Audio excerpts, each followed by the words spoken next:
Hi! So I was blasted out of my mind one day putting my makeup on, and I was listening to the hit Stephen Schwartz musical Wicked. Specifically, I was listening to the somewhat infamous song at the end of Act 1, Defying Gravity. As I was listening to Glinda and Elphaba argue about the paths they each decide to choose, I realized something. Glinda is a liberal. So if you don't know what I mean by that, this is probably not the video for you. And frankly, I don't know who this video is for, other than myself, of course, because I'm obsessed. Anyway, whether you know what I'm on about or not, feel free to sit back and let me take you on a journey to the magical land of Oz. So, if you're not familiar, Wicked, the musical, debuted in 2003 and is loosely adapted from the 1995 novel titled Wicked, The Life and Times of the Wicked Witch of the West by Gregory Maguire. And you know, it's on my bookshelf, and I needed it for this video, but it's all the way up there. So the book itself is essentially, in turn, a prequel fan fiction of The Wonderful Wizard of Oz by L. Frank Baum, which initially was released all the way back on May 17th in literally the year 1900. And if I finish this video on time, that is exactly 124 years ago today. There's no actual significance to that. I just happened to notice that date while I was researching for the script, and I was like, yeah, I can make that deadline. That sounds like a great idea. And by the way, the original Wonderful Wizard of Oz was the first in a series of 14 books that Baum would go on to publish for the next 20 years after the initial book's release. Between May 17th, 1900 and the release of Wicked, there have been, of course, many tellings and retellings of the events of the Land of Oz, but those aren't particularly relevant here. Wicked, the musical, was very much a passion project of composer and lyricist Stephen Schwartz. Schwartz is quoted saying, "When I first came across Gregory Maguire's novel and was immediately smitten with the desire to adapt it as a musical is the theme, one which has always fascinated me. Looking at a familiar story or characters from a different point of view, and thus revealing that life is not as simple or as black and white as we tend to think. That, and the fact that I have always been interested in stories of people who are perceived as different and feel themselves alienated from a normal society." Hold on to that one for later. And you can definitely feel Schwartz's fascination with these themes shining through in the show itself. But I think these kinds of themes necessarily lend themselves to political allegory. I'm going to try to avoid as much political opinion in this section as I can, and try to read this as neutrally as possible. But if you're even remotely involved in leftist spaces online these days, you'll know that there is an exhausting amount of discussion and rhetoric to be had right now regarding electoralism. Basically, it's a difference of opinion regarding the value of a harm reduction strategy in presidential elections.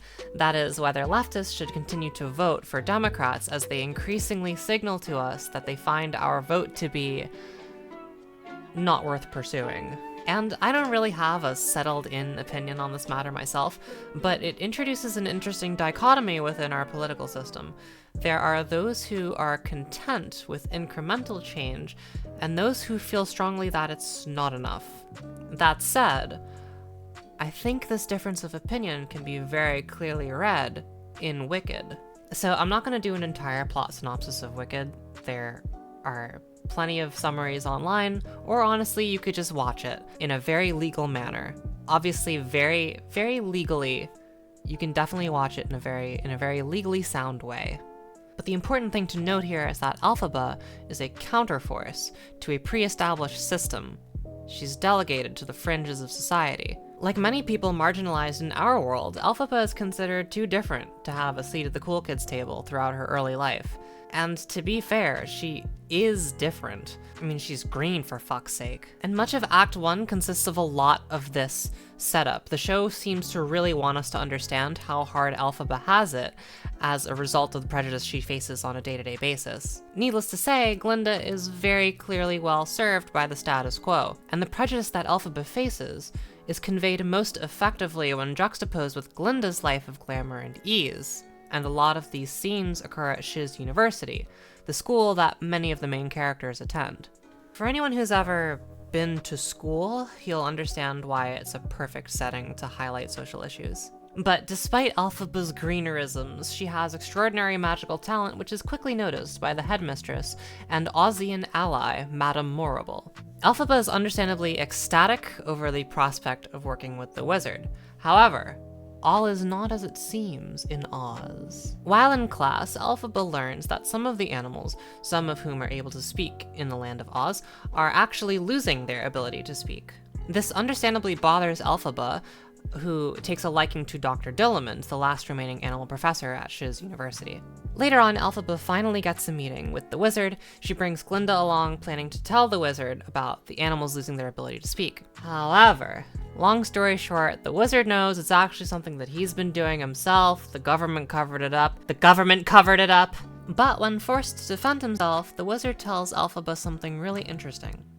Elphaba, when I first got here, there was discord and discontent. And where I come from, everyone knows the best way to bring folks together is to give them a really good enemy. For the record, whenever the wizard says where I come from, he means the real world. This line is literally always a cue for the viewer to do some introspection. Anyway, it doesn't take long for Elphaba to realize that the wizard doesn't just want to recruit her. He needs to recruit her. You have no real power. Exactly. Just like the politicians we elect, the wizard has no real power. It's a power that is vested in him by the people, the citizens of Oz who have bought into the system and keep him in charge. Of course, knowing what she knows now, Elphaba chooses not to team up with the wizard, and that actually doesn't go over quite well for her. Citizens of Oz, there is an enemy who must be found and captured. Believe nothing she says. She's evil.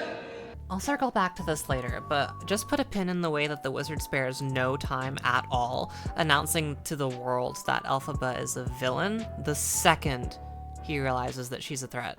She's literally demonized through Oz leadership through their insistence that everything she says is fake news. But we can't dwell on that, it's time for Defying Gravity.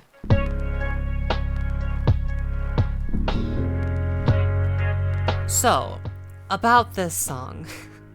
What's nice about this song is that both the characters' motives are established immediately, and they're actually quite similar to each other. Both Glinda and Elphaba are frustrated and shocked that the other is not doing the thing that they want to do. Elphaba is upset with Glinda for accepting her new position as a pawn of the state, and Glinda is upset with Elphaba for so carelessly throwing away her dreams of making good. What strikes me as really cool about this song, though, is that you can really easily read it from each character's perspective. And even further, the song can very easily be read as a villain monologue.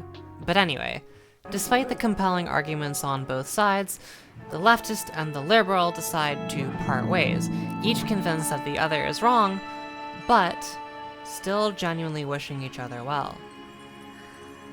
I hope you're happy. Now that you're choosing this. You too. I think that's what's most important about this allegory as a whole. Both Glinda and Elphaba are on the same side, that being, like, pro-good things and anti-bad things. Look, they didn't really get too into the specifics on that. But it's clear that their friendship is founded in a sort of mutual respect. They just have these disagreements in practice. That said, let's take a look at the wizard. Or, I guess, Joe Biden? Chocolate chip.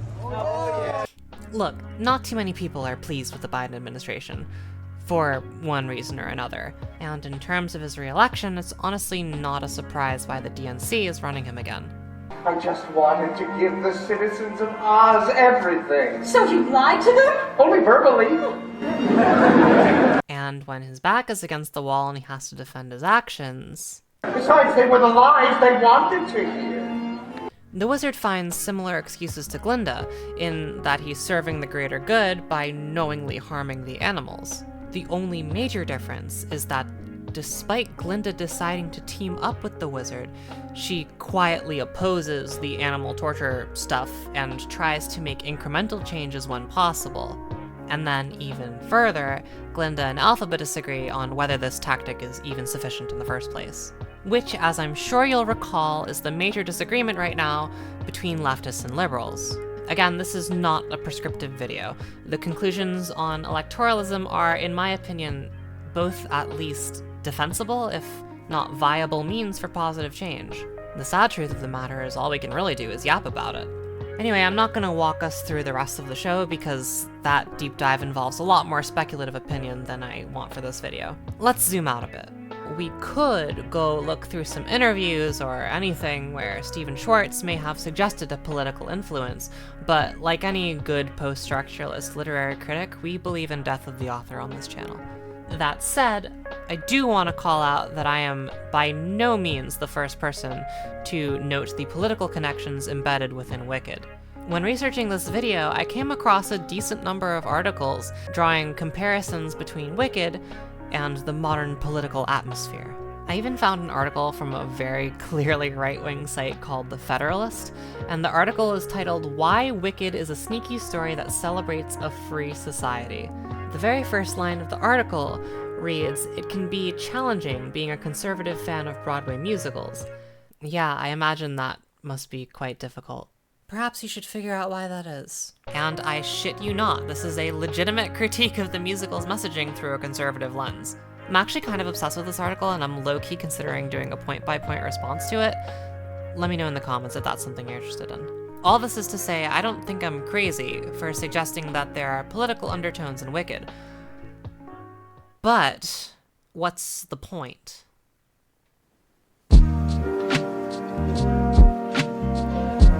The plot and events of Wicked are predictable, or at least unsurprising. We can clearly see from the start that Elphaba is an outsider. Elphaba fails to win popularity despite her best efforts and genuinely good soul. You could say that she had wickedness thrust upon her. Glinda, conversely, is somewhat destined for fame and power due to her background, and I mean, look at her. She would totally be an influencer on Oz's version of TikTok. Just a TikTok. And so my point here is that it doesn't take a soothsayer to predict that Glinda would achieve all the fame and power she initially wants, and that Elphaba would be cast aside, rejecting the system. Both Elphaba and Glinda decide pretty early on that the system is corrupt and clearly harming innocent people, or animals. But only Elphaba chooses to reject the system and opts to try to change it from the outside. Glinda, of course, chooses to work inside the system, for admittedly selfish reasons alongside the noble ones, but it should be noted that she was perfectly content to thrive within the status quo, until her opinion was pressured into changing through her friendship with Elphaba. Now, all of that said, in the end, Glinda is actually able to convince the wizard to leave Oz, send Madame Morrible to prison, which all of the guards are instantly okay with for some reason, and seize power in the name of goodness. For real this time. It's even hinted at that the animals are learning how to speak again. So the moral of the story is, if the leftists just keep giving themselves up to martyrdom, the truly good-hearted establishment people will eventually end up on top in the end and set everything right. Right?